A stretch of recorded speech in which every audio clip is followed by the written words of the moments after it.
اب میں یہاں آپ کو اختصار سے بیان کرتا ہوں حضور کا طریق انقلاب کیا تھا، اختصار کے ساتھ، تفصیل سے ان کتابوں میں دیکھیے۔ نمبر 1، دعوت ایمان بذریعہ قرآن،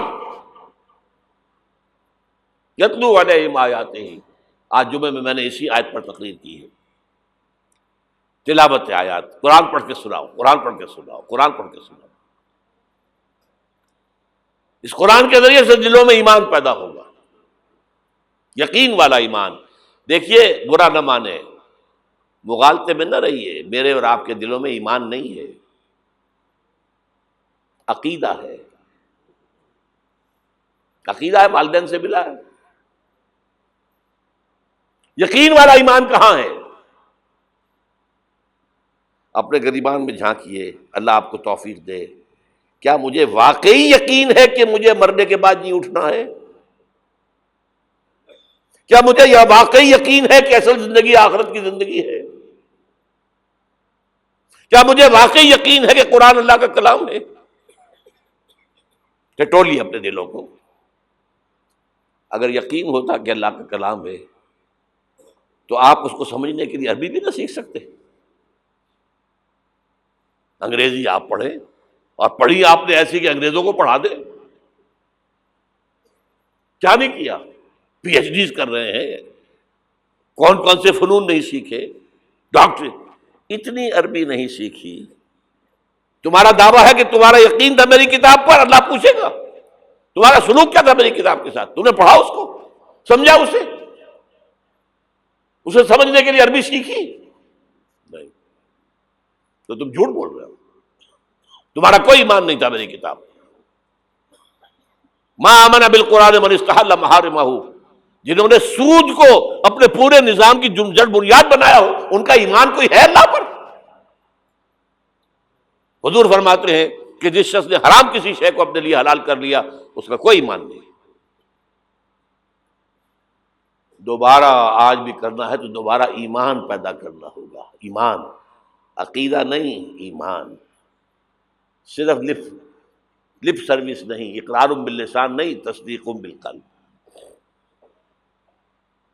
جو لوگ آئے جن کے دلوں میں ایمان پیدا ہوا، پھر ان کا تزکیہ کیا، تطہیر فکر، تصفیہ قلب، تجلیہ روح، تزکیہ نفس، اندر کا باطن دھو دیا قرآن نے۔ کیوں بجاں در رفت جہاں دیگر شبد، جہاں چو دیگر شد جہاں دیگر شبد۔ یہ قرآن جب کسی انسان کے اندر اتر جاتا ہے، اس کے اندر کی مکمل اوور ہالنگ، مکمل صفائی، دماغ کی صفائی غلط نظریات سے، دل کی صفائی غلط نیتوں سے، غلط ارادوں سے۔ نمبر 3، انہیں جمع کرو، طاقت بناؤ بیعت کے ذریعے سے۔ حضرت عبادہ ابن ثابت فرماتے ہیں بایعنا رسول اللہ صلی اللہ علیہ وسلم، متفق علیہ روایت ہے، مسلم شریف بخاری شریف دونوں کی۔ ہم نے بیعت کی تھی اللہ کے رسول سے، علی السمع والطاعت، جو حکم دیں گے مانیں گے، اطاعت کریں گے، فی العسر والیسر، چاہے آسانی ہو چاہے مشکل ہو، فی البشر منشد والمکر، چاہے طبیعتیں آمادہ ہوں چاہے اپنی طبیعتوں پر جبر کرنا پڑے، وعلی اثرۃ علینا، اور اس پر چاہے ہمارے علاوہ کسی کو آپ ترجیح دے دیں، ہم پر امیر بنا دیں، ہم یہ نہیں کہیں گے یہ نووارد ہے اور آج آپ اس کو ہم پر امیر بنا رہے ہیں، ہم آپ کے پرانے جانثار نہیں۔ It will be your prerogative, آپ کا اختیار ہوگا جسے چاہے امیر بنا۔ وَأَلَّا نُنَازِعَ الْأَمْرَ أَهْلَهُ، اور جنہیں امیر بنائیں گے ان سے جھگڑیں گے نہیں۔ وَعَلَىٰ أَن نَّقُولَ بِالْحَقِّ أَيْنَمَا كُنَّا لَا نَخَافُ فِي اللَّهِ لَوْمَةَ لَائِمٍ، ہاں جہاں بھی ہوں گے حق بات کہیں گے، ضرور مشورہ ضرور دیں گے، کسی کے روب سے، کسی کی طرف سے استہزاء کے خوف سے ہم اپنی زبان بند نہیں کریں گے۔ یہ بیعت تھی جو حضور نے صحابہ سے دی، اور یہ متفق علیہ روایت ہے۔ آج رونے کا مقام نہیں ہے، کوئی مذہبی جماعت اس بنیاد پر قائم نہیں ہے سوائے تنظیم اسلامی۔ اتنی لمبی حدیث، complete constitution of an Islamic revolutionary party, حزب اللہ کی مکمل جو ہے اساس موجود ہے۔ بیعت ویعت تو پرانے زمانے کی باتیں ہیں، آج تو اور طرح کی جماعتیں بنتی۔ چوتھا مرحلہ کیا تھا؟ جب تک طاقت کافی نہ ہو، تمہیں ستائیں تو مار کھاؤ، جوابی کارروائی کوئی نہ کرنا۔ You have to buy time, ابھی تمہاری تعداد بہت کم ہے، اگر تم وائلنٹ ہو جاؤ گے ختم کر دیے جاؤ گے، کچل دیے جاؤ گے، چاہے وہ تمہارے ٹکڑے کر دیں، کوئی جوابی کارروائی نہیں۔ خباب بن الارت رضی اللہ تعالیٰ عنہ کا واقعہ تو اہم ہے نا، آج میں جمعے میں بھی سنا چکا ہوں۔ بلایا گیا، آؤ خباب، آ گئے، ان کی نگاہوں کے سامنے دہتے ہوئے انگارے زمین پر بچھائے گئے، اتارو کرتا، اتار دیا، لیٹ جاؤ، ان پر لیٹ گئے، کھال جلی، چربی پگھلی، انگارے ٹھنڈے ہوئے۔ اب ایسا شخص سوچئے اگر اسے اجازت ہو تو دو چار کو مار کر مرے گا نا، مجھے روسٹ کرنے چلے ہیں، یہ زندہ کباب بنانے چلے ہیں، ڈیسپریٹ انسان ایک دو کو مار کر مرتا ہے، اجازت نہیں ہے۔ کفو ایدیکم، ہاتھ رو کے رکھو۔ یہ سیرت کی چیزیں، یہ موتی کہاں سے ملیں گے آپ کو؟ منہج انقلاب نبوی ضرور پڑھیے، اعلیٰ ایڈیشن لیجئے، اللہ ہمت دے، سفید کاغذ مضبوط، یہ چھپا ہوا ہے اس پر، نیوز پیپر پر سستا ہے، بہرحال وہ پڑھیں، علم تو ملے گا نا۔ البتہ جب تیار ہو گئے، تعداد کافی ہو گئی، تزکیہ ہو چکا ہے، دل میں کوئی آرزو نہیں ہے سوائے اللہ کی رضا اور آخرت کی فلاح کے، شہادت ہے مقصود و مطلوب مومن، نہ مال غنیمت نہ کشور کشائی۔ تب اب آخری مرحلہ شروع، جنگ۔ با نشہ درویشی در ساز و دمادم زن، 12 سال مکے میں درویشی، دعوت، نصیحت، تبلیغ، واعظ۔ کوئی پاگل کہہ گیا، ٹھیک ہے، سن لیا، کسی نے گالی دی، جواب میں دعائیں دی، کسی نے پتھراؤ کیا، جواب میں پھول پیش کیے۔ یہ درویشی درویشی درویشی درویشی۔ مدینے میں آنے کے بعد صرف 6 مہینے آپ نے لیے ہیں، 3 کام کیے: مسجد نبوی کی تعمیر، مہاجر اور انصار بھائی بھائی مواخات، اور نمبر 3 یہودی 3 قبیلے تھے، انہیں جکڑ لیا ایک معاہدے کے اندر، میثاق مدینہ۔ اس کے بعد آپ نے چھاپہ مار دستے بھیجنے شروع کر دیے۔ جنگ حضور نے شروع کی ہے، قریش نے نہیں کی ہے۔ یہ ہم مغربی پروپیگنڈے کے لیے کہتے رہے کہ نہیں، ہم نے تو دفاعی جنگ لڑی تھی، حضور نے تو دفاعی نہیں تھی۔ حضور کا تو فرض تھا دین کو نافذ کرنا، قائم کرنا۔ اور باطل نظام کے سردار تو بیٹھے ہیں مکے کے اندر۔ فقاتلوا اولیاء الکفر، یہ جو اولیاء ہے، ائمۃ الکفر، قاتلوا ائمۃ الکفر، یہ سب کچھ تھا۔ بہرحال اس کے بعد جنگ شروع ہوئی ہے، تو اوپر اپ اینڈ ڈاؤن کچھ ہوئے ہیں۔ بدر میں اللہ نے بہت بڑی فتح دی، یوم الفرقان۔ احد میں ڈسپلن کی تھوڑی سی کمزوری ہوئی تو اللہ نے سزا دی، معاف نہیں کیا، کنڈون نہیں کیا۔ فتح ہو گئی تھی، اللہ کا وعدہ پورا ہو گیا تھا۔ 50 تیر انداز جہاں کھڑے کیے تھے حضور نے، یہاں سے ہرگز نہ ہلنا، چاہے تم دیکھو کہ ہم سب قتل ہو گئے اور پرندے ہمارا گوشت نوچ نوچ کر کھا رہے، تب بھی یہاں سے نہیں ہلنا۔ لیکن وہاں کیا ہو گیا، ڈفرنس آف اوپینین، کہ وہ تو حضور نے شکست کی صورت میں کہا تھا نا، یہ تو فتح ہو گئی ہے۔ لیکن جو لوکل کمانڈر تھے وہ کہتے رہے مت ہلو مت ہلو مت ہلو، چھوڑ کر چلے گئے۔ 50 میں سے 35 چلے گئے، 15 رہ گئے۔ وہ خالد بن ولید کی وہ قابی آنکھ نے دیکھ لیا، وہ مورچہ خالی ہے، شکست ہو چکی تھی۔ لیکن پھر کوہ احد کا چکر لگا کر آ کر جو پیچھے سے حملہ کیا ہے، 70 صحابہ شہید ہوئے۔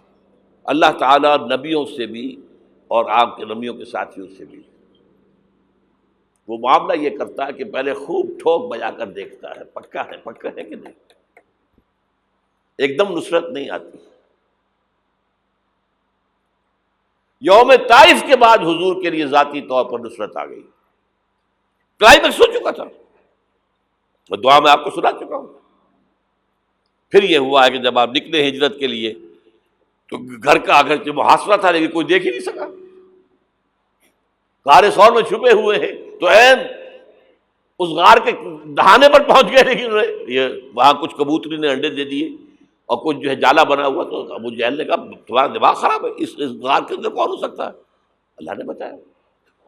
سراقہ آیا ہے پکڑنے کے لیے، اس کے گھوڑے کے پاؤں جو ہے وہ دھسے کئی دفعہ ریت کے اندر. پھر اللہ نے حضور کو اور غزوہ احد، غزوہ احزاب کے بعد امت کے لیے یہ کہہ دیا گیا وبشر المؤمنین واخری تحبونها نصر من اللہ وفتح قریب. اب تمہارا کلائمیکس جو تھا آزمائش کا وہ پورا ہو گیا. اب اللہ کی طرف سے خوشخبری سنا دو ہے محمد ان کو صلی اللہ علیہ وسلم. اب فتح قریب ہے. صلح حدیبیہ فتح ہوئی کو فتح قرار دیا. غزوہ خیبر میں اتنی بڑی جو ہے فتح ہوئی. پھر سن 8 میں مکہ فتح ہو گیا. جاء الحق وزهق الباطل ان الباطل کان زہوقا. یہ راستہ اختیار کرنا ہوگا. اگر تو حضور کے پروانوں میں نام لکھوانا ہے، پروانے کا کام تو جل جانا ہے نا شمع کی گرد. شمع محمدی کے پروانے بننا، دعویٰ کرنا آسان کام ہے، بننا تو بہت مشکل. یہ راستہ اختیار کریں. دعوت ایمان بذریعہ قرآن، تنظیم بذریعہ بیعت، تزکیہ بذریعہ قرآن. پھر پیسو ریزسٹنس، جب تک طاقت کافی نہ ہو کوئی جوابی کارروائی نہیں. کیپ یور ہینڈز فولڈڈ کفوا ایدیکم. اور پھر جب طاقت کافی ہو ٹکرا جاؤ. با نشہ درویشی در ساز و دمادم زن چوں پختہ شبی خدرا بر سلطنت جمزم. اب ٹکراؤ ٹکر. آج اس کا ایک بدل ہے. دو طرفہ جنگ کی بجائے یک طرفہ جنگ بھی آج چل رہی ہے دنیا کے اندر. اگر آپ تعداد کافی ہے، کمیٹڈ لوگ ہیں، جان دینے کو تیار ہیں، شہادت مطلوب و مقصود اور جماعت ہے، ڈسپلن ہے، تو آئیے میدان میں، بلاک کیجئے، گھیراؤ کیجئے، گولیاں چلے سینوں پر کھائیے. بالآخر فوج سرنڈر کرے گی. جیسے نظام مصطفیٰ کی تحریک میں بریگیڈیئر محمد اشرف گوندل نے لاہور میں کہہ دیا تھا بس اب ہم مزید فائرنگ نہیں کریں گے کہ جماعت تیار ہو، نیتیں درست ہو چکی ہوں، تزکیہ نفس ہو چکا ہو، منظم ایک امیر کے ساتھ بیعت کر کے اس کے حکم پر عمل ہو رہا ہو. اگر یہ راستہ اختیار کریں، اللہ آپ کو توفیق دے، آپ کو ہمت دے. اور یہ اللہ پر احسان نہیں ہے. اگر اللہ آپ کو اس کے لیے قبول کر لیے تو اس کا احکام اب اس کا اپنے اوپر احسان مانے. یمنون علیک ان اسلموا قل لا تمنوا علی اسلامکم. اے نبی یہ بدو آپ پر احسان دھر رہے ہیں کہ ہم ایمان لے آئے، اسلام لے آئے. ان سے کہہ دیجیے میرے اوپر اپنا احسان نہ دھرو. بل اللہ یمن علیکم ان ہداکم للایمان. اللہ کا احسان مانو کہ اس نے تمہیں ہدایت دی ہے. منت بنے کہ خدمت سلطان ہمیں کنی. تم بادشاہ کے اوپر اپنا احسان نہ دھرو کہ تم بادشاہ کی خدمت کر رہے ہو. منت شناس ازو کہ بخدمت بداشتت. اس کا احسان مانو کہ اس نے تمہیں اپنی خدمت کے لیے قبول کر لیا. شہنشاہ ارض و سما ہمیں قبول کر لے، ہمارا تن من دھن اس میں لگ جائے. اللہ تعالیٰ شہادت کی موت دے دے جس کے لیے حضور نے تمنا کی ہے. پتہ نہیں آپ کو معلوم ہے کہ نہیں، ایسی زوردار حدیث لَوَزِدْتُ أَنْ أُقْتَلَ فِي سَبِيلِ اللَّهِ ثُمَّ أُحْيَا ثُمَّ أُقْتَلَ ثُمَّ أُحْيَا. میری بڑی خواہش ہے کہ میں اللہ کی راہ میں قتل ہو جاؤں، پھر زندہ کیا جاؤں، پھر قتل کیا جاؤں، پھر زندہ کیا جاؤں، پھر قتل کیا جاؤں. لیکن ایک قانون ہے، رسول قتل نہیں ہو سکتے. كَتَبَ اللَّهُ لَأَغْلِبَنَّ أَنَا وَرُسُلِي. رسولوں کے باب میں اللہ کا فیصلہ یہ ہے، رسول غالب آ کے رہتے. دیکھیے اگر تو یہاں پر اس پاکستان میں اس طرز کا کام آگے بڑھے، جو بھٹک رہے لوگ، یہ بدنیت نہیں ہے، راستہ معلوم نہیں. لوگ جو ہے اپنی جان ہتھیلی پر رکھ کر میدان میں آ گئے، اب ان کے خلوص میں کیا شک ہے. لیکن راستہ معلوم ہونا بہت ضروری ہے. چراغ نشان راہ دکھاتے تھے جو ستاروں کو، ترس گئے ہیں کسی مرد راہداں کے لیے، راستہ دکھانے والا نہیں ہے۔ یہ راستہ ہے، اس راستے پر غور کیجئے، اس پر فکر کیجئے، سوچئے، جو میں نے چیزوں کا ذکر کیا ان کا مطالعہ کیجئے۔ هي الحلقات تحفظني بآيات من القرآن، هي الحلقات تملأني بحب المصطفى العدنان، هي الحلقات تحفظني